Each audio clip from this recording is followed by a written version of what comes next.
Morning, students. So today we are going to start a new topic, and that is methodology used by the scientist in Human Genome Project.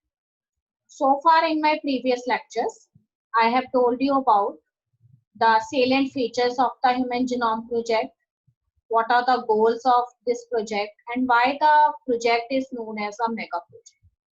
So here I am going to tell you once again about the methodology of the Human Genome Project. As you all know, students, in Human Genome Project, what the scientists they find out that 99.9% of DNA sequences in human genome is almost similar, and there are very little bases, or you can say DNA sequences, where differences are found. And here in this project, it is also discussed that special type of DNA base sequences are there which are repeated in a particular pattern, and these short stretch of DNAs are known as the repetitive DNAs. So before I want to tell you about this repetitive DNA, I will start with methodology first. And here in methodology, I want to tell you that for this project, what the scientists decided, what processes they are generally adopted for the purpose. So here the scientists, they have selected two methods. The first method is known as express sequence tags. There are two groups of scientists. One group of scientists, they use this method, that is express sequence tags. What they said, that we have to identify all the genes that are expressed in the RNA. As we know that from the DNA messenger RNA is formed, and this messenger RNA initially contains both the coding as well as the non-coding regions. The coding regions, they are known as exons, and the non-coding regions are known as introns. So what the scientists decided, we should have to take messenger RNA after its processing. That means when splicing is done in the messenger RNA, and that messenger RNA which contains only the expressed sequences, that means the coding sequences, we should take that messenger RNA for the purpose of sequencing. But what the views of the other group of scientists?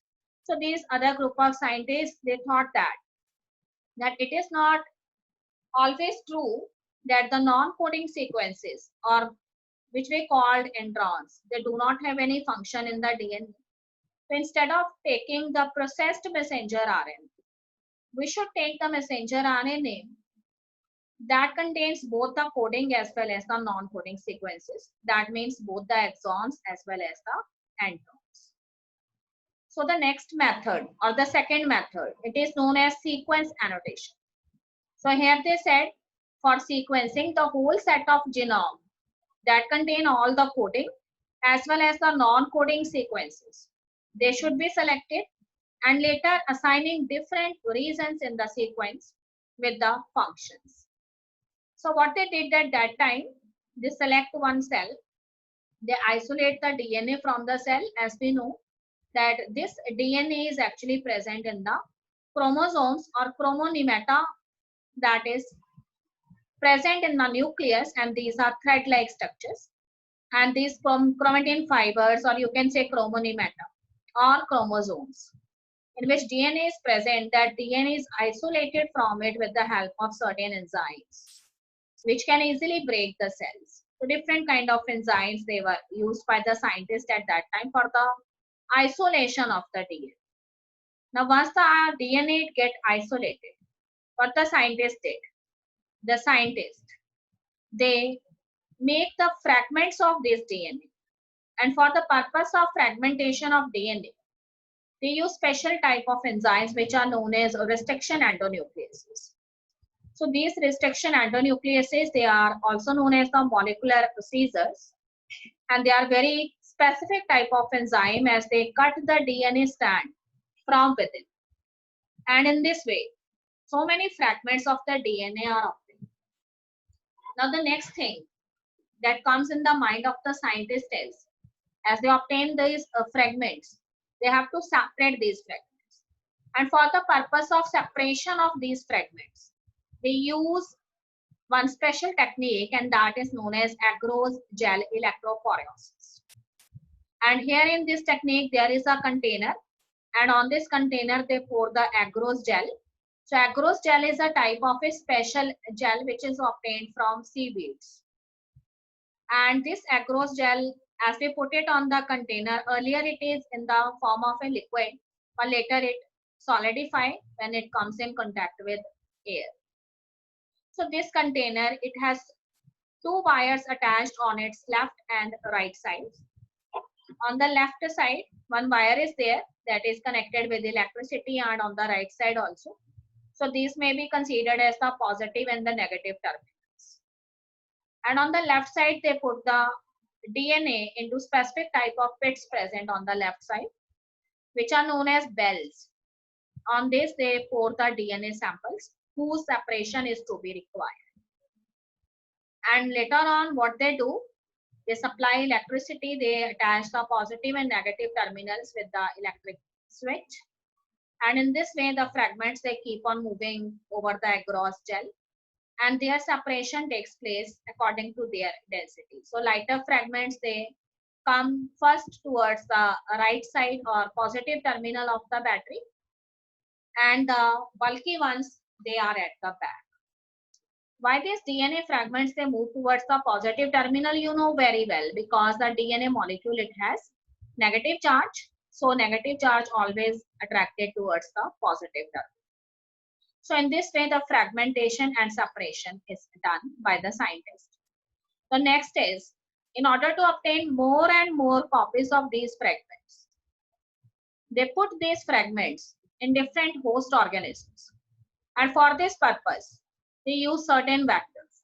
So what are these vectors? These vectors are such kind of agents which help in the transport of these foreign DNA fragments into the host organism for its cloning. So here they use plasmids, which are the extranuclear circular DNA found in the prokaryotic cell.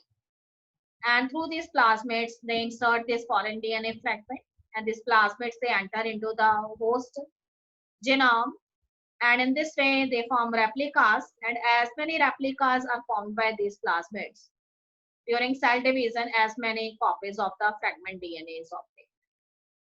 After this, they isolate these replicas or copies of fragment DNA from the host organism, and they amplify these fragments so that they can easily study the genes that are present over it.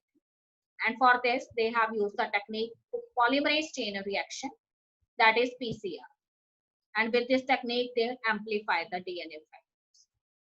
And later, what the scientists do, they use Sanger method for the purpose of sequence. As some automated sequencers, they are ready by the scientist Sanger. So these fragments, they are allowed to overlap on these automated sequences. And when the overlapping is done, so later on the scientists, they are able to find out the location as well as the structure of the genes. And for the purpose of finding out the function of that particular gene, sometimes they remove the gene and study the after effect of the removal of these genes in the cell system. They study what kind of disorders or what kind of malfunctioning is there in the body in the absence of that particular gene, as that gene produces a particular enzyme or protein, and that is responsible for certain metabolic activity. So in this way, they find out the function. So overall, we conclude that the scientists in the process of DNA sequencing are able to find out the location, structure, as well as the function. So in this way, the sequencing of the DNA is done by these. Now, in order to store this huge information, what the scientists did, they collect the information, they store it in the form of databases in computer, and later on provide certain code words to these databases. So as soon as they put these code words, we get the entire, or we get the complete annotation of that particular gene. And in this way, DNA sequencing is done for all the chromosomes of the human genome. That's all in the methodology of the Human Genome Project. Now the next topic is DNA fingerprint. That is the main topic of today. So here I want to tell you, as from the Human Genome Project, we get a knowledge that 99.9% basis or DNA sequences in the human genome is almost similar. So there are very little bases or DNA sequences where differences are found. So the scientists thought that these actual bases which have certain differences in them, they have a characteristic advantage. With the help of these specific bases whose number is very less or DNA sequences, we are able to find out the variations by which two individuals they are differ from each. So scientists told us that instead of considering the whole DNA again and again, we should consider these specific DNA sequences or little DNA sequences where variations are found at a larger level. They have used one term, polymorphism. So they said there is a short stretch of DNA present in the human genome, and that short stretch of DNA has certain DNA sequences which are repeated themselves in a characteristic pattern again and again in the copies of hundreds and thousands. So these short stretch of DNA are actually the repetitive DNA. So what the scientists did, they collect the DNA and they centrifuge the DNA, and in this way they get two major peaks in the process of centrifugation. The major peak, it consists of the bulk genomic DNA, and the lighter peak or the smaller peak, that is of the repetitive DNA, which they also called as satellite DNA. So on the basis of length of the segment, composition of the bases, they have divided the satellite DNA into microsatellites or mini satellites. What is the special thing about these satellite DNAs or repetitive DNAs? That these DNAs, they bear high level of genetic variations or high level of polymorphism. So here the scientists, they use the term polymorphism. The students, what is polymorphism? Polymorphism means high level of variations at genetic level. This means that how these variations they enter in this short stretch of DNA, which is called repetitive DNA. So this happens by the process of mutations. What is mutation? Mutation is a random change in the genetic material of an organism. So by mutations can occur both in the somatic cells as well as in the germ cells. As the mutations of the germ cells, they do not affect the germ cells. So because of these mutations, as they do not affect the reproductive ability of the organism, so these mutations, they can easily pass from the parents to their offspring. And in this way, by following the same pattern, the level of these variations, they increases in the upcoming generations. And this creates high degree of polymorphism or high degree of variations. So here, this polymorphic DNAs, they have a specific advantage for the purpose of this technique, which is known as DNA fingerprint. The technique was first introduced by the scientist Alec Jeffrey. And Alec Jeffrey here described certain steps that how we can do the process of DNA fingerprinting. So here the first point is isolation of the DNA. So here isolation of DNA is done as I have already discussed, that we use certain type of enzymes for the purpose of disintegration of the cell wall, which is made up of cellulose. And inside the cell wall, what is present? Nucleus is there, and then chromosome, and inside the chromosome, the DNA helix is there. So we have to isolate the DNA. So for this purpose, we use variety of enzymes. All right. And after this, when the DNA get isolated, then the fragmentation of the DNA is done, and that is with the help of molecular scissors, enzymes which are known as restriction endonucleases. So these restriction endonucleases, they identify special type of sequences over the DNA strand, which are known as palindromic sequences. And on the basis of these palindromic sequences, they cut the DNA strand from within. So in this way, so many fragments are obtained. Later, the separation of these fragments are done by the technique of gel electrophoresis. And for the purpose of cloning these fragmented DNAs, they are inserted into the host organism with the help of certain vectors. It may be bacterial artificial chromosome, yeast artificial chromosome, or plasmids. And later the amplification is done by the technique of polymerase chain reaction, as we did in the human sequencing, genome sequencing. So this is done for both, that is the prop DNA as well as the DNA of an individual. According to our viewpoint, the individual who is suspicious and we thought that that particular individual has did that particular crime. So on the crime site, certain DNA sample is rescued by us, and that DNA sample, we have to find out that whose DNA sample is this. So for this purpose, we have collected the DNA of some persons, and by following all of the above steps, later on, what we do, we follow the steps what I have told you for the prop DNA as well as for the DNA of the individual, which we have selected for the purpose to find out that whether they are involved or not. So in this way, I said that all the steps are done for both type of DNA, prop DNA, which is under investigation, and other DNA, that is the DNA belongs to some person. And what we did,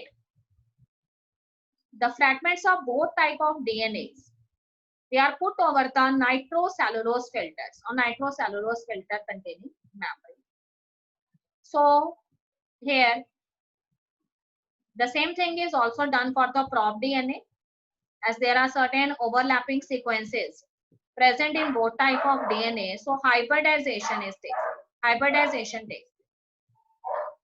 And after hybridization of the fragments, DNA fragments, for finding out the highlighted fragments or highlighted overlapping fragments, what we did, we use the technique of autoradiography. So here one photographic plate is used, and the bands which overlap with each other, these characteristic bands, their photo is obtained over this photographic plate. So in this way, we have different type of sheets which get ready from this technique of autoradiography, and this contains different kind of bands, and these are the bands of each and every chromosome and the type of the repetitive DNA sequences that are repeating in these characteristic chromosomes. In this way, we compare each and every chromosome of the prop DNA with the DNAs of the other individuals. And in this way, we are able to find out that the bands which we obtain for the chromosome in case of prop DNA, if it get matched with the chromosomes or bands of the chromosomes of some other person, then that person may be, that person is actual, the person that is responsible for that crime. As I have already discussed, that this high level of polymorphism is found in this repetitive DNA or non-coding sequences is because of mutations that are found in the germ cells, but they do not affect the reproductive ability. So the technique of DNA fingerprinting is also very much beneficial for finding out the cases of disputed parentage, as there are so many mutations that are inherited from the parental generation to the generation of the offspring. So this is a very rapid and quick technique. Within few seconds, we are able to find out the prop DNA bands and it's matching with the other DNA samples, which in our eyes are suspicious in nature.